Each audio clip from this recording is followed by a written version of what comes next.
தேவனுக்கே மகிமை உண்டாவதாக. இந்த புதிய நாளிலும் கர்த்தர் உங்களுக்கு அருளும் ஆறுதலின் மன்னா. உன் ஆத்தும தாகத்தை தீர்த்து சோர்வை நீக்கி என் தெய்வீக சமாதானத்தால் உன்னை சம்பூர்ணமாய் நிரப்புவேன். எரேமியா 31:25. நான் விடாய்த்த ஆத்துமாவை சம்பூர்ணம் அடைய பண்ணி தொய்ந்த எல்லா ஆத்துமாவையும் நிரப்புவேன். கிறிஸ்துவுக்கு பிரியமானவர்களே, வாழ்க்கை போராட்டத்தினால் உங்கள் ஆத்துமா சோர்ந்து போய் இனி என்னால் தாங்க முடியாது என்று தவிக்கிறீர்களா? கவலைப்படாதிருங்கள். கர்த்தர் இன்று உங்கள் களைப்பை மாற்றப் போகிறார். இங்கே இந்த வசனத்தில் சொல்லப்பட்டுள்ளது போல விடாய்த்த ஆத்துமா என்பது கடும் தாகத்தோடும் நம்பிக்கையற்ற நிலையிலும் இருக்கும் சூழலை குறிக்கிறது. உலகம் உங்கள் பலத்தை உறிஞ்சி இருக்கலாம், ஆனால் தேவன் உங்களை மீண்டும் நிரப்புகிறவர். அவர் அரைகுறையாக அல்ல, சம்பூரணமாய் உங்களை ஆசீர்வதிப்பார். உங்கள் வெறுமை, வறட்சி, மனசோர்வு அனைத்தும் இன்றுடன் நன்மையாக மாறப்போகிறது.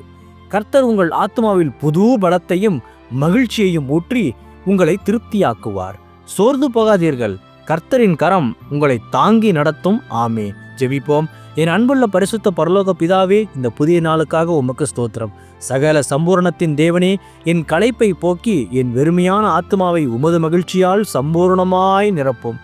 தொய்ந்து போன எனக்கு புதுபலன் தந்து ஆசீர்வதியும்.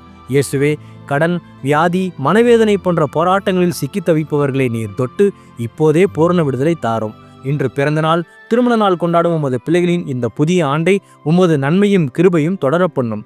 பிதாவே, இயேசுவின் வருகையில் நான் அவரோடு எடுத்துக்கொள்ளப்படும்படி என்னை தகுதிப்படுத்தும், தயார்படுத்தும். இயேசுவின் நாமத்தில் ஜெபிக்கிறேன் எங்கள் நல்ல பிதாவே. ஆமென்.